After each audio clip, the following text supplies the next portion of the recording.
Bom, e passado o Natal, muita gente deixa para fazer compras depois do Natal, porque entra naquela época maravilhosa de grandes liquidações. E sempre a gente costuma ver ali nas fachadas das lojas, né? À vista, prazo, tantos por cento de desconto e tal.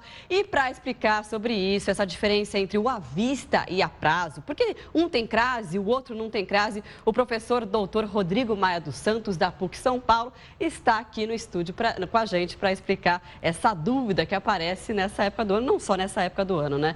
Mas é uma dúvida comum aí para quem vai ao comércio fazer compras. Bom dia, professor. Bom dia a todos, bom dia aos telespectadores. Bom, essa dúvida aparece sempre, né? E se você me permitir, eu já vou fazer uma correção. O nome do assento, aquele assento que todo mundo fala que é para o outro lado, né? Porque tem um acento agudo quando a gente coloca café para o lado, quando a gente olha de frente para o lado direito. Esse assento é para o lado esquerdo, por isso as pessoas dizem para o outro lado. Esse assento eu já vou começar dizendo, ele não chama crase, né? Esse assento se chama acento grave. Aí tem aluno, ou de repente algum colega vai falar, professor, mas desculpa, que chato, né? É só o nome do assento. Não é só o nome do assento. A questão da crase não tem nada a ver com assento. Eu vou dar um exemplo. Nessa questão do à vista, por exemplo, que a gente acentua, daqui a pouco eu tenho uma tela aqui para mostrar para vocês, tem um acento grave, mas lá no à vista não tem nenhuma crase. E agora, como faz? Tem um acento grave, à vista tem aquele acento, está correto com o acento, a prazo não tem, já vou explicar por quê, mas eu digo, lá dentro do à vista não tem crase, mas tem um acento grave. Entende como não é só uma questão de nomenclatura? Quer ver? Se a gente puder colocar agora aqui a análise, fica legal. Olha só. O A com acento grave. Veja, tanto no dicionário como na gramática, crase significa fusão de duas vogais idênticas e não o nome do acento. Quer ver? Por exemplo, exemplo 1 aqui, eu coloquei vou à feira. Né? Então você coloca vou à feira, você quer descobrir se tem um acento. Afinal de contas, quando eu coloco eu vou à feira, tem um acento? Uma questão que eu faço muito simples para você descobrir se tem, você troca feira por mercado. Por exemplo, você falou feira, então você fala mercado. Você vai dizer eu vou ao mercado. Certo? O mercado. No caso de feira, você vai dizer vou à feira. Tem dois As. Fusão de duas vogais idênticas, crase, aí você coloca o acento grave. Tudo bem? Só que segundo a gramática da língua portuguesa, o acento grave serve para duas funções. Uma, identificar a crase, igual a gente fez agora aqui em vou à feira, identificou a crase. E a segunda função é identificar locuções adverbiais femininas. Ou seja, uma locução que tem função de advérbio e lá dentro tem um substantivo feminino, como é o caso de à vista. Veja só o exemplo aqui, ó. Vou comprar a geladeira à vista, né? Aí alguém fala assim, professor, será que se eu trocasse pelo masculino, igual você fez feira para mercado, se eu trocasse, como é que ficaria? Vamos lá para o prazo. De repente você não está com muito dinheiro, você não vai fazer um pagamento à vista, vai fazer um pagamento a prazo. Note, fazendo uma comparação simples para você entender. Feira estava no feminino, fica A. Aí eu coloquei mercado, que é no masculino, para ficar ao. Aí por isso que a gente descobriu que é AA. Tranquilo? Ficou claro para todo mundo? Ficou. Legal. Quando a gente vai para o à vista, você troca o vista, que é feminino, por prazo, que é masculino. Mas a gente não diz assim, ó, vou fazer uma compra ao prazo, né? A gente diz apenas, vou fazer uma compra a prazo. A prazo é uma locução adverbial, só que masculina, porque prazo está no masculino. E veja, tem um A só. Ótimo. Aí a gente vai para o à vista. É uma locução adverbial feminina, porque o vista é feminino. E a gente coloca o acento grave. Mas veja, não tem crase. Por quê? Não tem fusão de duas vogais idênticas. Entendi. E isso é o que todo mundo confunde na hora de falar assim, esse A é craseado. Bom, o A do à feira, vou à feira, sem dúvida ele é craseado. Mas o A do vou comprar a geladeira à vista não é craseado. Ele tem acento grave e indicativo de locução adverbial feminina. E esse é um erro muito comum. Tá certo, professor. A gente vai dividir a nossa rede agora. Você vai ficar com a sua programação local e nós vamos continuar com o professor Rodrigo Maia. Muito bem, então, professor. Continuando a explicação à vista, a prazo. Agora, uma dúvida, professor. Tem muita gente que fala crase, que é o acento grave. Chama acento de crase. Por quê? Porque justamente Acontece as pessoas não têm a informação correta, que eu separei, o que é locução adverbial feminina, o que é crase, e acabam misturando as coisas e chamando o acento de crase. Então, isso é um erro gramatical, né? Isso, sem dúvida, é um erro gramatical. E a gente precisa corrigir, por quê? Porque, como eu disse no início, não é uma chatice de nomenclatura. Então, eu não estou dizendo isso, olha, muda o nome, porque tem que colocar o nome do jeito que eu quero, do jeito... Não é uma questão de nomenclatura, é uma questão que uma coisa é a crase. Eu vou dar um exemplo para vocês. Quando a gente pega, por exemplo, a palavra cor.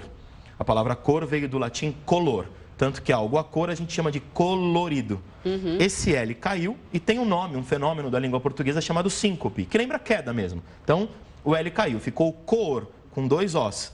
Esses 2 Os se uniram para ficar cor. Adivinha qual é o nome desse fenômeno? Crase, fusão de 2 vogais idênticas. Crases quer dizer fusão. Então, no caso do à vista, não tem 2 As lá dentro. Ora, se não tem 2 As, não tem nenhuma fusão. Se não tem fusão, não tem crase. Mas tem um acento. Por quê? Porque é locução adverbial feminina. Se vocês consultarem as gramáticas, vocês procurem por emprego do A acentuado. Vocês vão achar que o A se acentua tanto no fenômeno da crase, como nas locuções adverbiais femininas. Agora tem uma dúvida, professor, porque tem o à vista, que não é acento com acento grave, é o à vista do verbo de avistar. De avistar, por exemplo, se a gente puder passar para outra tela, a gente tem, por exemplo, a questão do A com H, desse que a gente está falando, por exemplo, do haver, etc., ou não? Ou haja vista, você está perguntando? Haja vista. Haja vista. Aí é com H, né? Do haja vista, né? H-A-J-A. Haja vista. Ou aí é diferente. Daquela famosa frase, terra à vista. É desse à vista que você está falando? Ou é esse à vista que você está dizendo, do terra à vista ou do haja vista? Não, do haja vista. Do haja vista. Então, perfeito. O haja vista, nesse caso, a gente vai usar a questão do verbo haver, né? Veja só aqui, ó. Por exemplo, o verbo a é a forma conjugada do verbo haver. Claro que eu sempre faço aquelas pegadinhas com os apresentadores que o pessoal em casa adora. Se a gente pega, por exemplo, o verbo haver para conjugar, você conjugaria o verbo haver como? Eu? Verbo haver. Você vê, ninguém quase conjuga esse verbo, a gente usa muito pouco. Eu, ei, né? Tu, as, ele, a.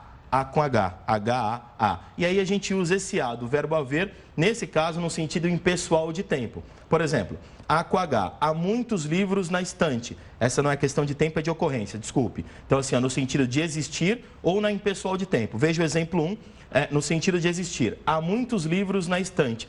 Veja, Marcelo, as pessoas confundem muito isso. Porque você fala assim, muitos livros, né? São muitas coisas, então eu vou ter que colocar no plural. Então, haverão muitos livros. Não, não. No caso, quando é no sentido de existir, ele é impessoal. Ou seja, eu tiro as pessoas, eu tu ele. Ele simplesmente fica no singular.